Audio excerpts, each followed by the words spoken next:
Warahmatullahi wabarakatuh. Ibu-ibu, kita lanjutkan materi tentang perbandingan mabda ya. Kemarin di poin kedua kita sampai kepada tujuan tertinggi atau tolak ukur kebahagiaan antara Islam, kapitalis, dan sosialis atau komunis. Kalau Islam itu tujuan tertinggi atau tolak ukur kebahagiaannya adalah ketika Allah itu ridho terhadap apa yang dilakukan oleh manusia. Sementara kalau kapitalis itu ketika manusia itu terpenuhi kebutuhan jasadiah atau kepuasan materinya yang diukur dengan materi.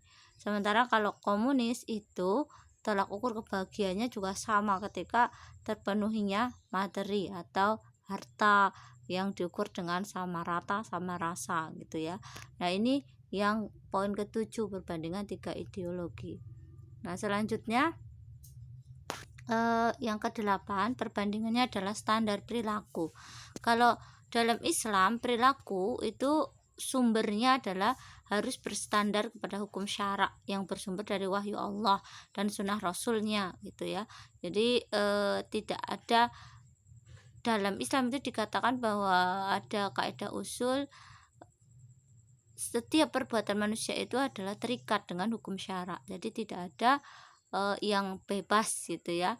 Dia terikat dengan hukum syarak, ada hukumnya, ahkamul khamsah, wajib, sunnah, mubah, makruh, haram, itu semua ada hukumnya. Jadi ada hukum syarak yang menjadi standar dalam berbuat atau berperilaku. Nah, berbeda dengan kapitalis. Kapitalis itu menganggap standar perbuatan itu ketika terpenuhinya kemaslahatan yang bersifat relatif dan kondisional. Jadi pada satu saat ketika ada kemaslahatan itu akan dijadikan standar perilaku. Kalau kondisi lain berbeda itu akan beda lagi kondisinya, standar perilakunya. Jadi tergantung pada situasi dan kondisi standar perilakunya gitu ya. Jadi tidak tetap juga ini mencela-mencele gitu. Tidak, namanya juga relatif gitu ya, sifatnya kondisional. Dan standar perilakunya juga menganut kebebasan gitu ya. Dalam kapitalis itu menganut 4 kebebasan: kebebasan bertingkah laku, kebebasan beragama, kebebasan berpendapat, dan kebebasan berkepemilikan. Yang semuanya itu harus dijamin dan dilindungi gitu, 4 kebebasan ini. Maka wajar ketika kemudian setiap orang itu berhak untuk menyampaikan apapun, melakukan apapun, karena standarnya kebebasan tadi, ada liberalisme gitu ya. Kalau sosialisme atau komunisme, standar perilakunya nanti ditentukan oleh kehendak negara yang didasarkan pada tolak ukur materi, lagi-lagi kepada materi gitu ya, dan negara yang menjadi tameng untuk mengukur. Dan kalau pada penerapan sistem sosialis yang asli gitu, yang belum terdoktrin terbawa dengan kapitalis, termasuki dengan ideologi kapitalis gitu ya, dari sisi ekonominya itu negara itulah yang mengatur individu-individu yang ada di sebuah negara itu sendiri. Jadi standar perilakunya diatur oleh kehendak negara dengan tolak ukur materi. Nah, dalam dasar perekonomian Islam itu menganggap bahwa setiap orang bebas untuk menjalankan aktivitas ekonomi dengan membatasi sebab kepemilikan dan jenis kepemilikan. Jadi Islam mengatur adanya kepemilikan, tapi bebas setiap individu menjalankan aktivitas ekonominya tanpa batasan gitu ya. Tapi ada pembagian kepemilikan. Apa sih kepemilikan yang boleh dimiliki oleh individu dan apa yang tidak boleh gitu ya. Misalnya untuk kepemilikan umum, maka itu tidak boleh dimiliki oleh individu gitu ya. Nanti ada kepemilikan negara. Nah, itu nanti ada aturan tersendiri, ada pembagian kepemilikan di dalam Islam. Dan kemudian jenis kepemilikan apa yang dibolehkan gitu. Kemudian nanti Islam juga dalam sistem ekonominya, dasar ekonominya ada 3, yaitu tadi pengaturan kepemilikan, kemudian pengaturan pemanfaatan kepemilikan atau tasyaruf bil mal gitu ya, baik itu nanti ke konsumsi maupun ke infak ya, konsumsi itu infak, atau ke tasaruf gitu ya, pengelolaan. Nah, itu Islam ada pengaturannya begitu. Begitu juga Islam memperhatikan distribusi kekayaan. Itulah prinsip dasar dari ekonomi Islam itu. Adapun dari sisi jumlah kekayaan yang boleh dimiliki dalam Islam tidak dibatasi selama tadi tidak melanggar ya dari batas-batas sebab-sebab kepemilikan. Jadi mau orang kaya banget, salah satu individu itu boleh dalam Islam. Orang kaya itu boleh asal dia eh, menjadikan kekayaannya itu sesuai dengan hukum syara gitu ya. Tadi sebab-sebab kepemilikannya ya, sebab-sebab kepemilikan yang dibolehkan oleh hukum syara gitu ya, dan tidak mengambil kepemilikan yang sifatnya kepemilikan umum.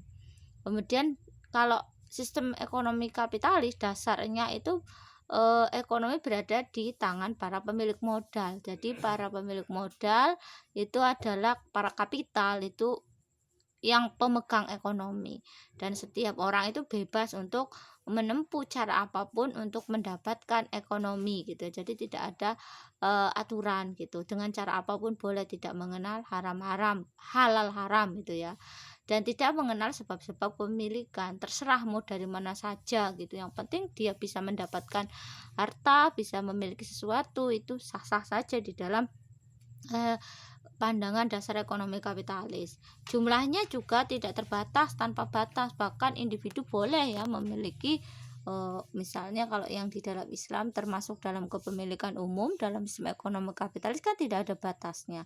Maka boleh menguasai tambang, menguasai laut, menguasai pulau, menguasai sungai. Nah, seperti yang terjadi saat ini, banyak kepemilikan yang harusnya menjadi kepemilikan umum itu dikuasai oleh para kapital, oleh individu, oleh perusahaan, oleh korporat, sehingga menjadikan akhirnya itu menghalangi individu lain untuk memperoleh manfaat ekonomi dari suatu barang gitu ya, seperti tambang gitu, yang seharusnya itu milik umum yang dikelola oleh negara dan kembalikan kepada umum, bukan dimiliki oleh korporat atau individu, sehingga nanti untungnya hanya kepada segelintir individu. Maka yang terjadi dengan dasar ekonomi kapitalis ini, yang kaya semakin kaya dan yang miskin ya tetap miskin gitu ya. Pengusaha lah yang sebenarnya berkuasa dalam sistem ekonomi kapitalis. Maka wajar aja kalau undang-undang yang baru disahkan ya, Cipta Kerja Omnibus Law itu lebih terlihat membela para kapital gitu, karena pada dasarnya sistem ekonomi yang diterapkan di negara kita adalah sistem ekonomi kapitalis. Maka kepentingan dari pengusaha itu yang harus diutamakan, karena mereka lah yang membuat para penguasa itu ada gitu. Para penguasa itu berkuasa karena apa? Karena kapital gitu ya.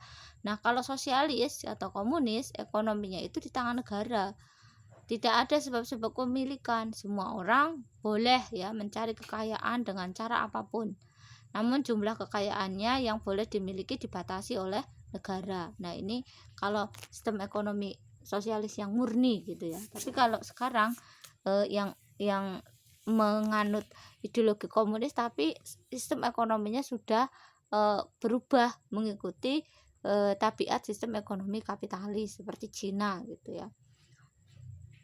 Nah, kemudian politik ekonomi Islam itu adalah untuk mewujudkan kesejahteraan individu atau orang per orang secara real gitu ya. Jadi kalau dalam Islam orang sebuah negara itu dikatakan sudah sejahtera kalau seluruh individu-individu itu sudah tercukupi kebutuhan dasarnya, yaitu kebutuhan primer dan kebutuhan dasarnya, sandang, pangan, papan, kesehatan, pendidikan, dan keamanannya sudah terpenuhi secara individu gitu. Jadi perhatiannya itu individu gitu ya, kalau dalam sistem ekonomi kapitalis dalam ukuran kesejahteraan masyarakat. Nah, ini berbeda dengan sistem ekonomi Islam, maksud saya ya, itu dilihatnya per individu. Jadi tidak agregat atau tidak rata-rata seperti dalam sistem ekonomi kapitalis yang mewujudkan kemakmuran negara dan kesejahteraan itu secara individual, secara perkiraan atau rata-rata. Maka ada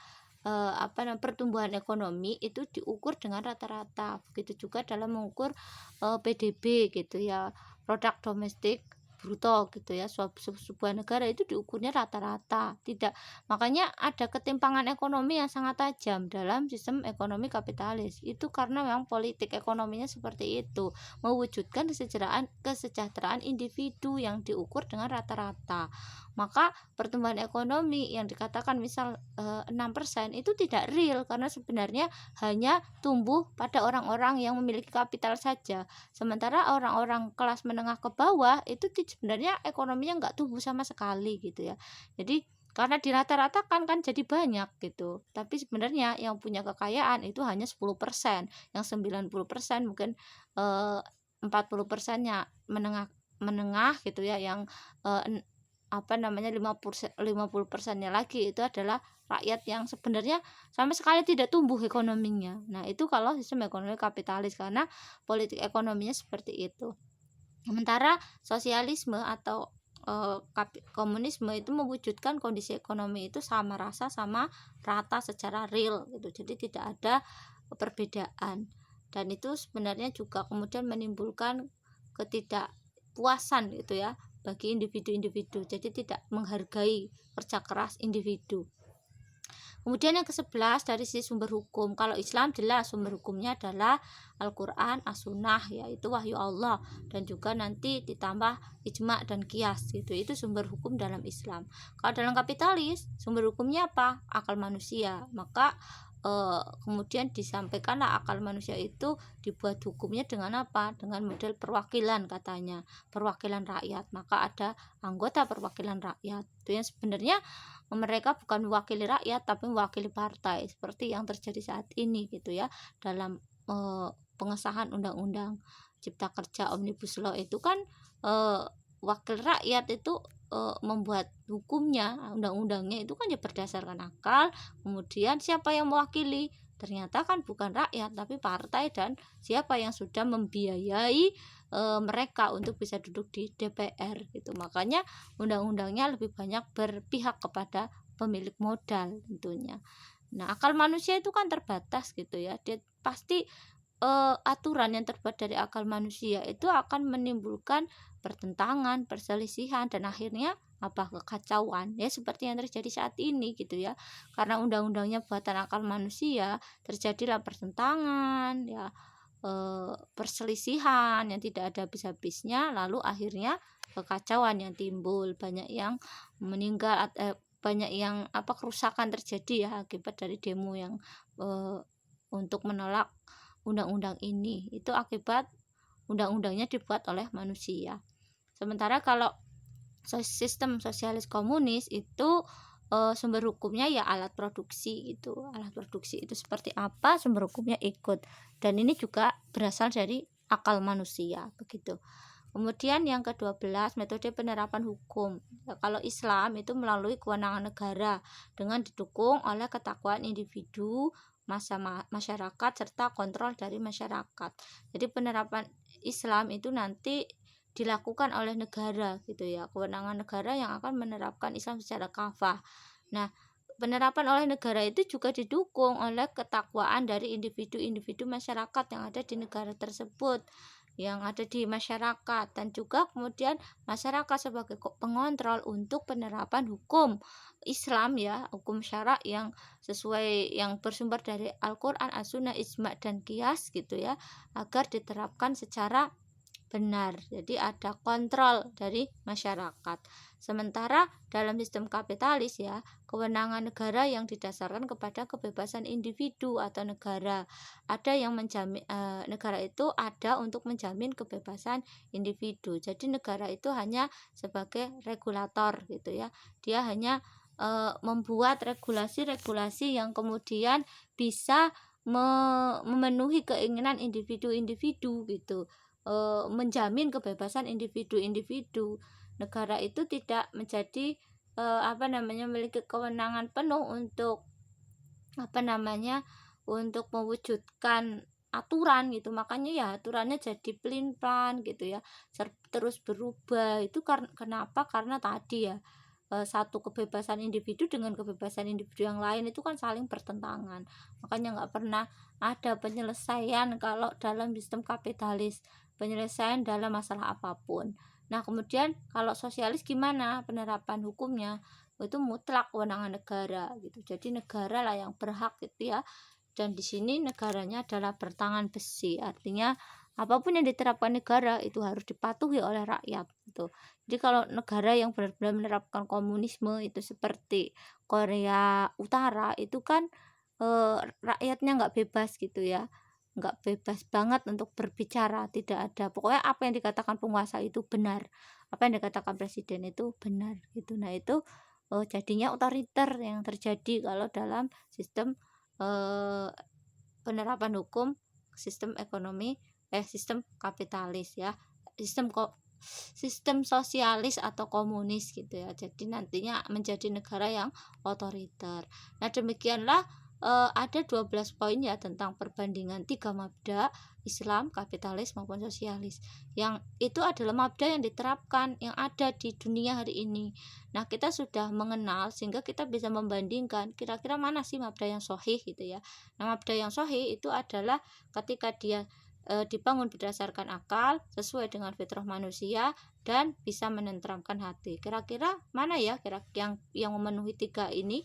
Tentu hanya Islam itu, hanya Islam sajalah yang dibangun berdasarkan akal dan memenuhi fitrahnya manusia, dan nantinya ketika diterapkan itu akan membuat ketentraman bagi manusia, berbeda dengan ideologi kapitalis maupun sosialis. Sehingga sudah saatnya kita kemudian berjuang tidak hanya menerapkan Islam itu sebatas untuk penerapan individu, agar kita itu bisa berislam secara kafah, secara menyeluruh, maka jadikan Islam itu sebagai sebuah ideologi, dan ideologi itu hanya akan bisa diemban oleh negara. Jadi harus ada negara yang mengemban ideologi Islam. Nah, itu yang harus kita wujudkan bersama. Nah, ini adalah perjuangan kita semua untuk mewujudkan institusi yang akan menerapkan ideologi Islam gitu. Mungkin itu dulu untuk perbandingan mabda sudah selesai. Kita akan lanjut pada materi berikutnya. Terima kasih atas perhatiannya. Assalamualaikum warahmatullahi wabarakatuh.